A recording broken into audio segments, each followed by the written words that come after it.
पार्वती जी ने कहा, भोलेनाथ, तो क्या आप मुझे स्वीकार नहीं करेंगे बेलपत्री के रूप में? क्या मुझे स्वीकार नहीं करेंगे शमी पत्र के रूप में? पद्म पुराण, स्कंद पुराण, लिंग पुराण, नर्मदा पुराण और शिव महापुराण, ये सारी पुराणे वर्णन करती है। पार्वती जी का खंड आनंद वर्षित कर रहा है, वर्णन कर रहा है। पार्वती खंड वर्णन कर रहा है, सती खंड वर्णन कर रहा है, उमा संहिता वर्णन कर रही है। क्या आप मेरा ये बेलपत्र का स्वरूप आप धारण नहीं करेंगे? इसमें शूलता इसलिए भगवान कहते हैं नहीं नहीं, धारण तो करूंगा पर शूल धारण नहीं करूंगा। मैं शूल धारण नहीं करूंगा, मतलब बेलपत्री में जो कांटे लगे रहते हैं बेलपत्री की, उस डाली के अंदर जो कांटे शूल रहते हैं, भगवान शिव वो धारण नहीं करते। आप उस बेलपत्री को आप बड़े प्रेम से आनंद से पत्ते को निकाल लीजिए, तोड़ लीजिए, उतार लीजिए और फिर भगवान को वो प्रेम से समर्पित करो तो भगवान स्वीकार कर। पर भोलेनाथ, ये बेलपत्री का जो वृक्ष है मेरे नयन अश्रु से उत्पन्न हुआ है, मेरे द्वारा उत्पन्न हुआ है, फिर तो इन कांटों की कोई महत्वता ही नहीं है, इन शूल की कोई महत्वता नहीं है। पार्वती केवल 3 दिन ऐसे रहेंगे, 3 बार ऐसे रहेंगे, 3 तिथियां ऐसी रहेंगी, 3 समय ऐसा रहेगा जिस समय पर तेरे द्वारा निर्मित शूल को भी शिव धारण करेगा और जगत का कल्याण करेगा। 3 दिन, 3 तिथियां, 3 बार, 3 नक्षत्र, 3 घड़ी, 3 पल।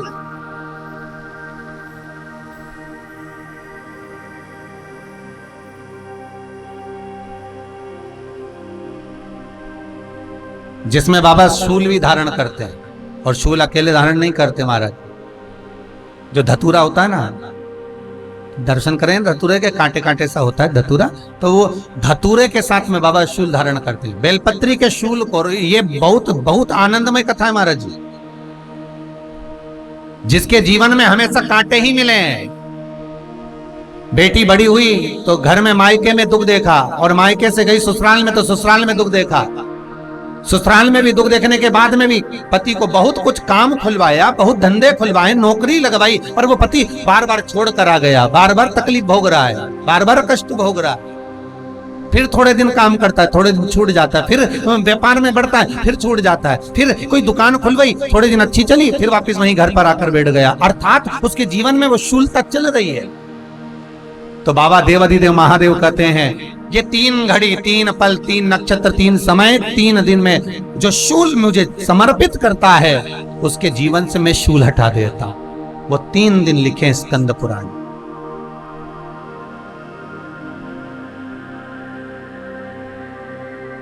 महाराज, बैसाख महीने में जो प्रदोष आती है, बैसाख के महीने में बहुत ध्यान से सुनना भाई, जो अपनी जिंदगी से बहुत तंग आ गए हो, परेशान हो गए हो, कष्टमय जीवन जी रहे हो, बहुत दुखी हो गए हो, उनके लिए ये स्कंद पुराण का चरित्र फिर मिले ना मिले, आप प्रेम से सुनिए भाव से। पहला, बैसाख महीने की प्रदोष, चाहे वो शनिचरी प्रदोष हो, चाहे रविवार की हो, सोमवार की हो, मंगल की हो, बुधवार की हो, गुरुवार की हो, शुक्रवार की हो, शनिवार की हो, कोई भी वार की हो, पर बैसाख महीने की प्रदोष, प्रदोष काल में शाम का समय सूर्य डूब रहा हो, बस डूबा ही हो, और उस समय पर सूर्य के डूबन के तुरंत बाद बाबा को धतूरे के साथ में बेलपत्री ना चढ़ाते हुए बेलपत्री के वृक्ष के 7 कांटे बाबा के शिवलिंग पर समर्पित करे जाते हैं महाराज, अपनी जिंदगी में अड़चनों को हटाने के लिए। फिर आप जिस व्यापार में उतरे, जिस व्यवसाय में उतरे, जिस नौकरी में उतरे, आप दिल से करें, आपको तरक्की मिलेगी। आप हार नहीं सकते, नीचे नहीं आ सकते, उन्नति पर ही चढ़ेगी। एक वैशाख मास की प्रदोष, दूसरा शिवरात्रि के दिन मध्याह्न का समय, महाराज जो बड़ी शिवरात्रि होती है माघ की, बड़ी शिवरात्रि के अंतर्गत मध्याह्न का समय, दोपहर के ठीक 12 बजे, चाहे फिर वो कोई भी दिन हो, महाराज शिवरात्रि जिस दिन पड़ रही हो,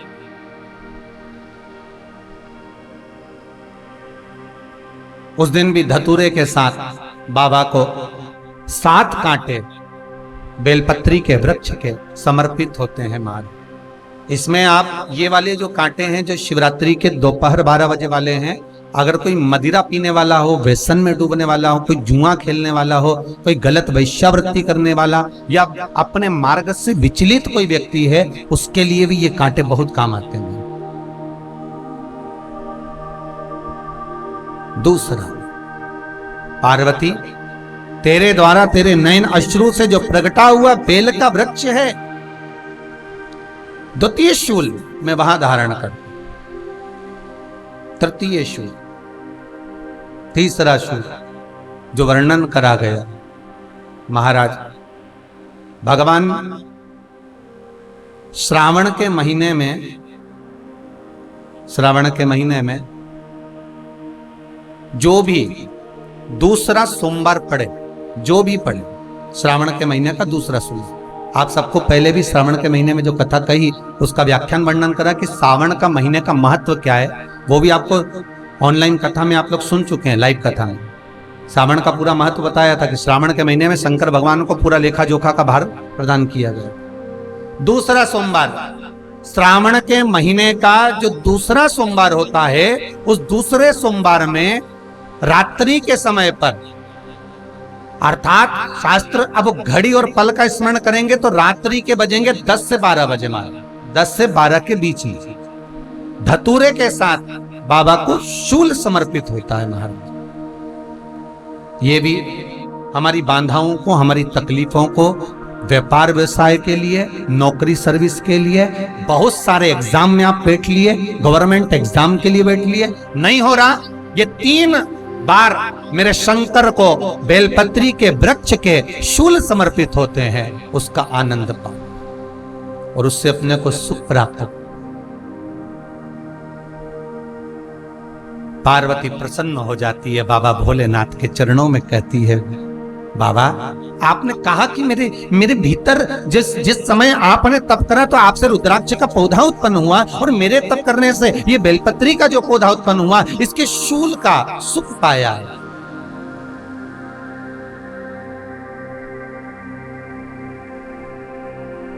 इसके शूल का सुख मुझे प्राप्त हुआ है, आनंद मुझे प्राप्त हुआ है। महाराज बेलपत्री का पत्ता, बेलपत्री का कांटा, अब माता पार्वती दूसरा संवाद कह रही हैं बाबा भोलेनाथ जी से, बाबा मेरे द्वारा निर्मित इस बेलपत्र के वृक्ष में जो फल लगता है, वो फल की महत्वता मैं सुनना चाहता हूं। उसको सहज भाषा में कहते हैं हमारे बीला, अब आप क्या क्या कहते हैं, बेल कहते हैं, बीला कहते हैं। ऐसा फल बेलपत्री के वृक्ष के अंदर बड़ा बड़ा फल लगता है, बेल का फल, बीले का, उसकी महत्वता मुझे श्रवण करना, उसकी महत्वता मुझे धारण कर। महाराज भगवान काशी विश्वनाथ, भगवान शंकर आनंद में विराजमान है, काशी नगरी है बाबा की, सुंदर बाबा मेरे काशी में आनंद वन में, नंदन वन में सुख पा रहे हैं, बैठे हैं। पार्वती फिर बात करी, आपने मुझे शूल की महत्वता कही है, पर उस शूल की महत्वता के साथ मुझे उस बेलपत्र का, जो बेलपत्र का पौधा मेरे नयन शुरू से प्रकट हुआ है, मेरी तप साधना से प्रकट हुआ है, और ये बेलपत्री का पौधा, ये रुद्राक्ष का पौधा, ये शमी का पौधा कोई साधारण नहीं है महाराज। शास्त्र कहता है हजारों हजार वर्ष तक माँ जगत जननी जगदम्बा माता पार्वती और बाबा भोलेनाथ दोनों तप मुद्रा में डूबे, दोनों साधना में डूबे, तब जाकर ये बेलपत्री का वृक्ष हमें प्राप्त हुआ, ये रुद्राक्ष का वृक्ष हमें प्राप्त हुआ।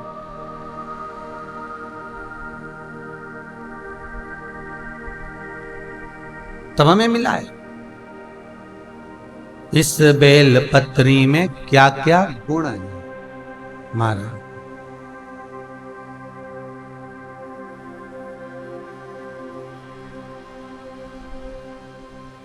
तो कहा बाबा को पाने के लिए, विश्वनाथ को मिलने के लिए ये बेलपत्री मूल है, बेलपत्र मूल।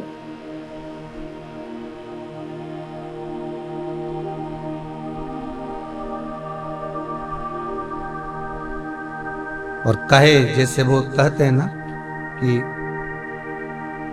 एक तुलसी का दल हम ठाकुर को समर्पित करते हैं, एक तुलसी का दल हम भगवान को देते हैं तो भगवान हमको स्वीकार कर लेते हैं।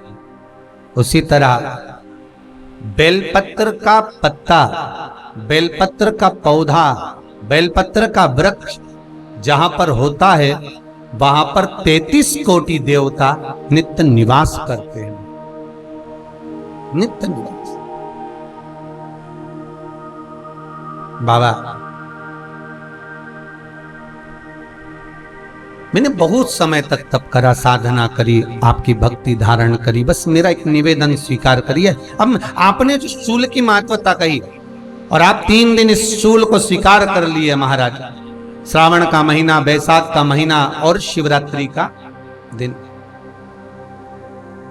जो मिल गया वो आनंद तो मुझे पाया।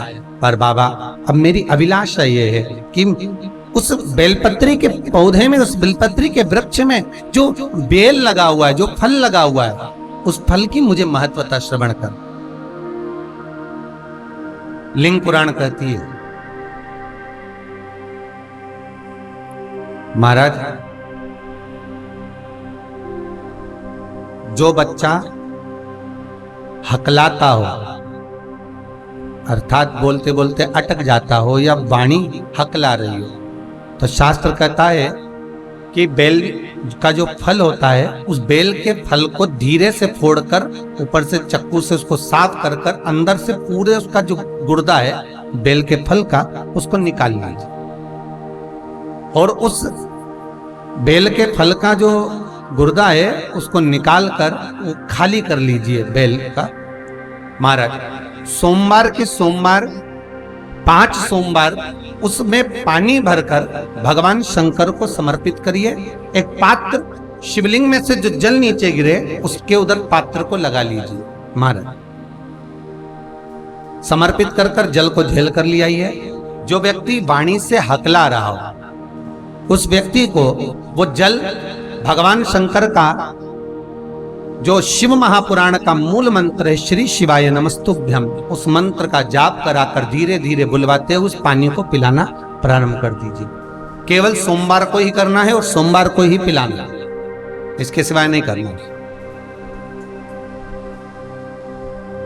महाराज जैसे मंत्र बोलते जाए श्री शिवाय नमस्तुभ्यम बोलते जाए और धीरे धीरे उसको पानी पिलाते जाए, श्री शिवाय नमस्तुभ्यम बोलते जाए और पानी पिलाते जाए। महाराज धीरे धीरे आप 5 सोमवार करोगे उसकी वाणी में अटकना बंद हो जाए, धीरे धीरे उसकी वाणी श्रेष्ठता की ओर अग्रण्य हो। तो बीले की महत्वता भगवान लिंग पुराण के अंतर्गत वर्णन कर रहे हैं, भगवान शिव कह रहे हैं। स्कंद पुराण के अंतर्गत, लिंग पुराण के अंतर्गत, नर्मदा पुराण के अंतर्गत, शिव महापुराण के अंतर्गत कि जो बीला है इस बीले की महत्वता, इस बीले का सुख क्या है।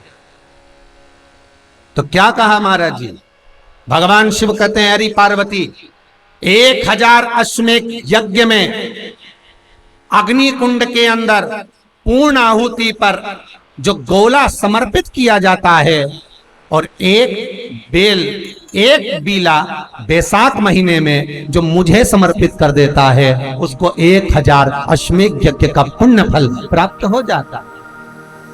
मात्र एक बेल।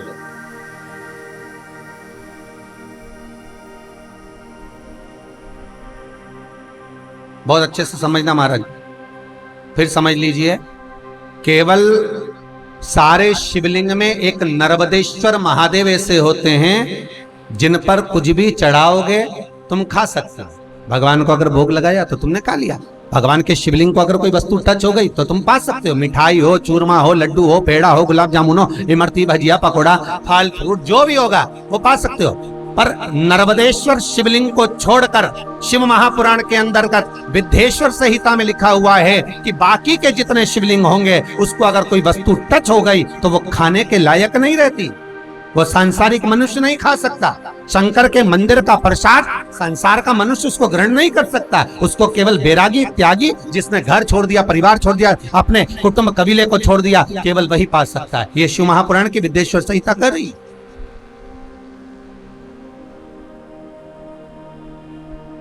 पर शंकर कह रहे मां उमा से, मां पार्वती से मेरा महेश गया, मेरा बाबा भोलेनाथ, मेरा बाबा विश्वनाथ, मेरा त्रिकालदर्शी कैलाशी अविनाशी कह रहा है कि हे पार्वती,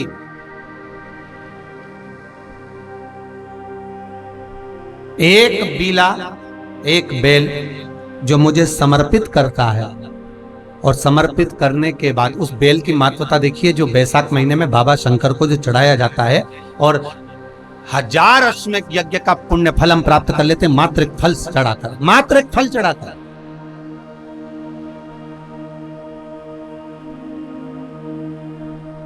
जैसे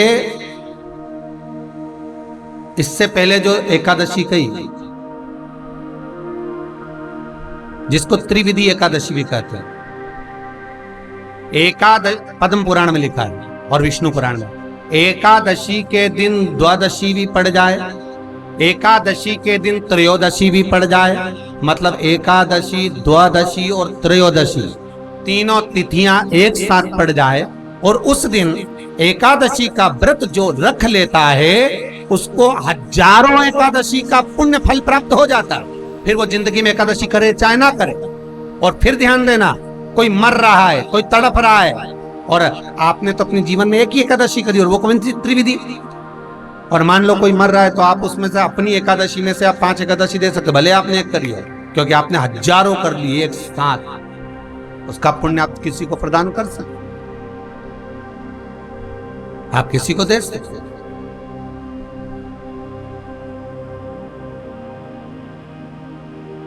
उसी तरह हे पार्वती,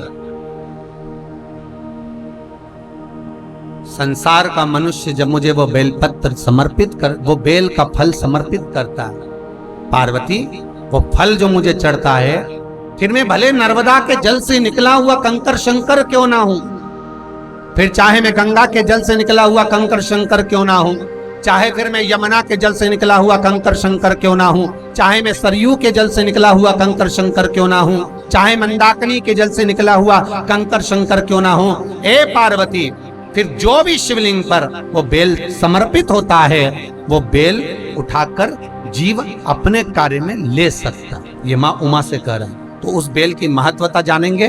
अब अपन उस बेल को जानने के लिए वापिस स्कंद पुराण में चले तो स्कंद पुराण में लिखा हुआ है कि जो बेल बैसाख के महीने में शंकर को चढ़ाया जाता है वो बेल का फल उठाकर रख लिया जाता है।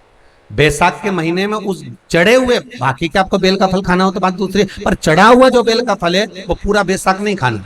बैसाख के बाद में अगला जो महीना आए उस महीने के अंदर उस फल के अंदर का गुर्दा निकालकर उसको सुखा लीजिए, और सुखाकर जिस व्यक्ति को पथरी की बीमारी हो और जिस व्यक्ति को पेट में बहुत भोजन पचता ही नहीं है, पूरा शरीर पाचन क्रिया बेकार हो गई, उस व्यक्ति को केवल 7 दिन तक शंकर पर चढ़ा हुआ वो बेलपत्र प्रदान कर दीजिए, पथरी भी बाहर और पाचन क्रिया भी ठीक, जिंदगी भर तकलीफ नहीं।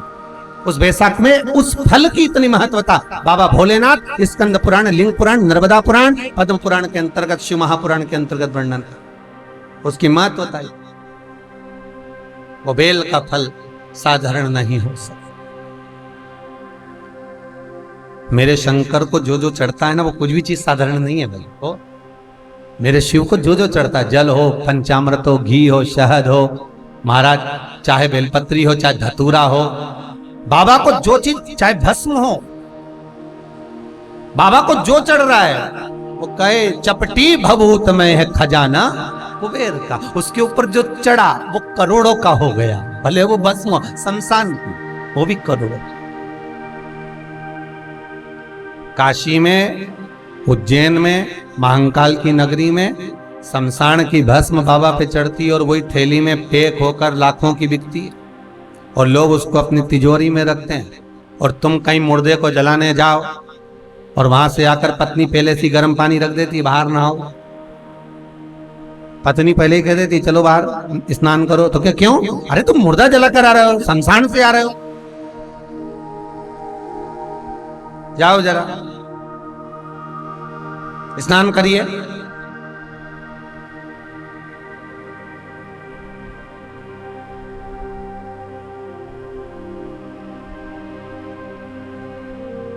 कितना सुंदर चरित्र कहता है महाराज जी कि हमारे शास्त्र कहते हैं कि मुर्दा जो जलता है उसके जलन का जो धुआं है वो व्यक्ति के पुण्य को नष्ट कर देता है। देखना प्रसंग देखिए, पुण्य नष्ट हो गए। पर शमशान से आने के बाद स्नान जब व्यक्ति कर लेता है और करने के बाद तुलसी के क्यारे की मिट्टी का मात्र तिलक लगा लेता है, तो जो शमशान में उसका पुण्य समाप्त हुआ उससे 1000 गुना पुण्य को वापस प्राप्त कर लेता। जरा विचार करिए, जरा कितना कितना सुंदर लिखा है विष्णु पुराण के अंतर। अब एक तरफ शास्त्र कह रहा है कि शमशान का धुआं लगा तो पुण्य गया।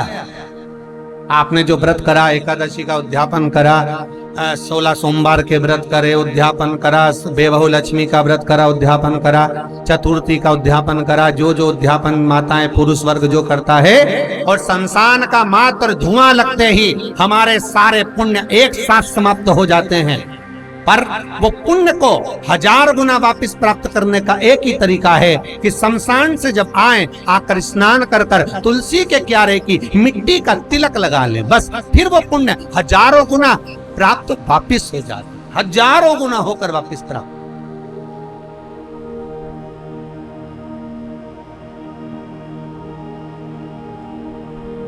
वो वापिस समय मिल गया। तो मेरे बाबा पर जो चढ़ रहा है, मेरे भोलेनाथ जी को जो समर्पित हो रहा है, वो कोई साधारण नहीं है। और बाबा को चढ़ा भी ऐसा, शहद चढ़ा तो मधुमक्खी का झूठा था, दही चढ़ा वो भी झूठा था, दूध चढ़ा वो बछड़ों का झूठा था, जल चढ़ा वो मछली का झूठा था, फूल चढ़ा वो भंवरों का झूठा था, बेलपत्र चढ़ी वो सर्पविष की झूठी।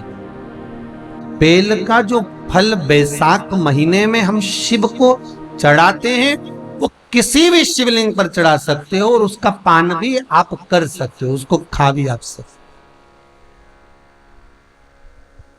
बाकी के समय पर आप जो नर्मदेश्वर महादेव हैं केवल उन्हीं पर चढ़ा हुआ पा सकते हो।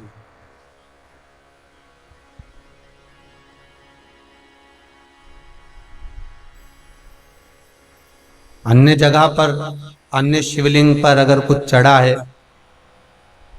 शिवलिंग को यदि वो टच कर गया तो फिर आपको नहीं पाना। अच्छा, कई लोगों के मन में एक प्रश्न आता है महाराज, प्रश्न तो बहुत सारे हैं, यहाँ पर भी बहुत है और ऑफिस में भी लिख लिख के लोग बहुत सारे दे जाते हैं, तो जितने पढ़ सकते हैं उतने पढ़ कर बता दें। एक प्रश्न लोगों का बहुत अच्छा है कि हमारे जो पूजन बाड़ी होती है, हमारे पूजन का घर होता है, पूजन बाड़ी होती है, पूजन का मंदिर होता है हमारे घर के अंदर, उसमें ठाकुर जी भी हैं, शंकर जी भी हैं, गणेश जी भी हैं, देवी जी भी है, सारे देवता जी भी हैं। तो वहां पर हम जो भोग लगाएं तो वो हम लोग खाएं कि ना खाएं? अब ध्यान देना महाराज, जिस पूजन वाणी में, जिस मंदिर में, आपके घर के मंदिर के अंदर आप पूजन करते हैं, भोग लगाते हैं, अर्चना करते हैं, उसमें सभी देवता विराजमान और सारे देवता को आप जो भोग लगा रही हो वो थोड़ा दूर से लगा रही हो। कोई भगवान को एक एक कोरा तोड़ के लड्डू गोपाल को फिर छुआया, फिर रखा, फिर शंकर जी को छुआया, फिर रखा, फिर जगदम्बा को छुआया, फिर रखा, ऐसा करती हो क्या? नहीं। आपने थाली लाई भोजन की और आपने रख दी।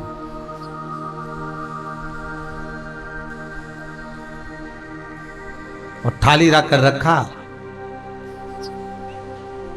सामने थाली है और बिल्कुल सम्मुख में भगवान, बिल्कुल सम्मुख में भगवान। अब उनको स्पर्श हुई क्या थाली? नहीं, उन्होंने भाव से स्वीकार करा। शिव महापुराण की कथा कहती है बाकी के जितने भी शिवलिंग हैं, नर्मदेश्वर से हटकर भी जो शिवलिंग है, उनके सामने अगर आपने कुछ चढ़ाया है, शिवलिंग को बिना टच करे हो तो आप खा सकते हो, तो आप पा सकते हो। पर यदि किसी भी मंदिर में अगर जो सामग्री आपने शिवलिंग को लगा दी गई है, तो फिर उसका भोग आप नहीं कर सकते। वो कोई बैरागी, कोई त्यागी जिसने परिवार, कुटुंब, कबीला, नाते, रिश्ते सब छोड़ दिए हो, फिर बस वो उसके मारा, फिर वो उसके लिए सुन। तो यहां पर शिव महापुराण का सुंदर प्रसंग, माता जगतजननी और शंकर का संवाद चल रहा है, मां पार्वती और शिव का संवाद। और इस संवाद का फल बड़ा आनंदित है महाराज, इसको अगर आप श्रवण करें तो जीवन का सुख देने वाला। कहा मान बेल का फल की महत्वता मुझे श्रवण करना है, तो कहा यह फल कोई साधारण नहीं होगा जगत जी।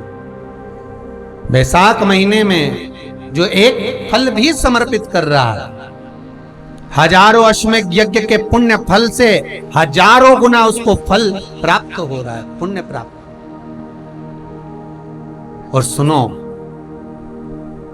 हे जगत जननी जगदम्बा, हे पार्वती, जब शिव और शक्ति, देवी और शंकर, भगवान शिव और जगदम्बा का या आदिक 33 कोटि देवताओं का जहां पर विशाल यज्ञ का आयोजन होगा, बड़े बड़े अनुष्ठान, बड़े बड़े यज्ञ जहां होंगे, उस यज्ञ में तुम्हारे और मेरे स्मरण से ये बीला जो फल है, इसकी आहुतियां प्रदान करी जाए। और उस आहुति को भी आप समझ लीजिएगा महाराज,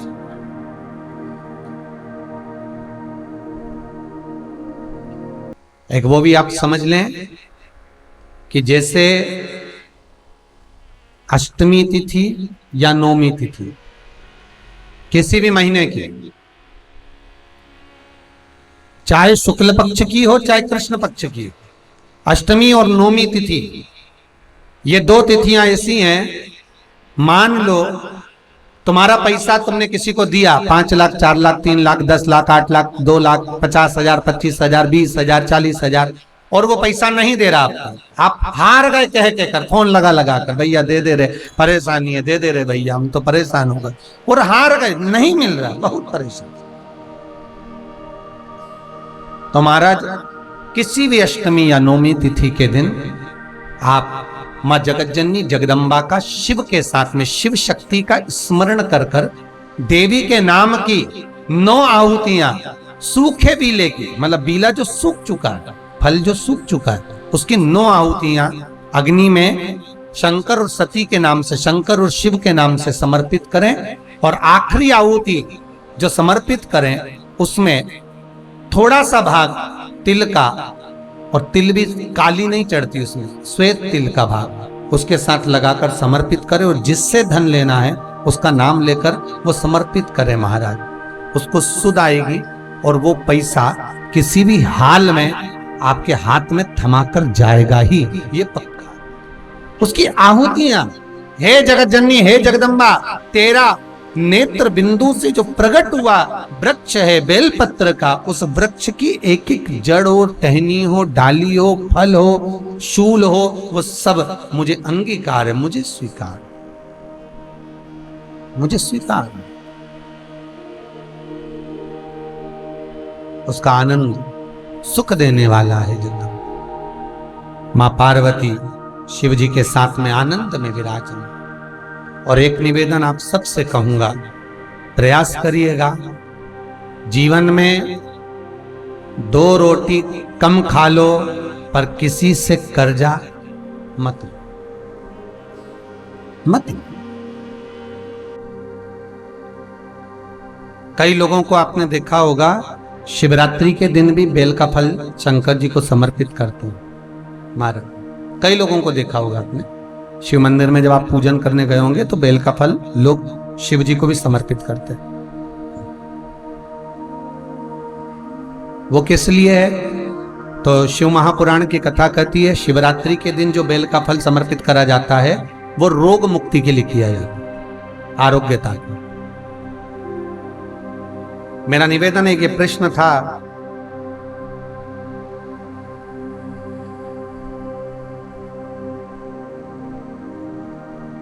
गुरुदेव मुझे नसों में बहुत दर्द रहता है, आराम नहीं लगता। अभी विटामिन डी 5% है। तो ये नसों में तकलीफ रहती है, लोगों को गठिया का दर्द रहता है, गठिया बाय हो जाती है, उसके लिए भी हमारे यहाँ शास्त्र कहता है, शिव महापुराण की कथा कहती है कि बेल का जो फल होता है वो 12 महीने शिवरात्रि आती है, 12 महीने शिवरात्रि को बेल का जो फल होता है उस फल को सुखा कर रख लो और 12 महीने की शिवरात्रि पर शंकर भगवान के शिव मंदिर में दोपहर के ठीक 12 बजे जाकर शंकर को समर्पित करो।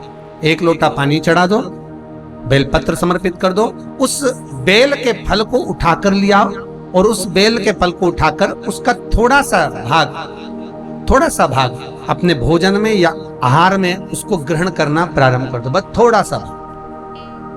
जो गठिया का दर्द होता है, नसों में जो तकलीफें होती हैं वो तकलीफें मिटना प्रारंभ हो जाती है। बस थोड़ा सा भाग लेना, ज्यादा नहीं, 1 अंगुष्ठ के पोर के बराबर, बस थोड़ा सा, ज्यादा नहीं। एक औषधि को महाराज शिव कथा कह रही है, बाबा भोलेनाथ की कथा कह रही है कि बहुत दुख भी अगर आ गया तो बाबा को समर्पित कर चल, बाबा के चरणारविंद में समर्पित कर चलिए। और ध्यान दीजिएगा, भगवत भजन के लिए जो समय बाबा ने दिया है वो पूर्ण समय हम भगवान को समर्पित करें। भगवान सती मैया जो जलकर भस्म हुई थी हिमालय राज के यहाँ, वही पार्वती के नाम से विख्यात।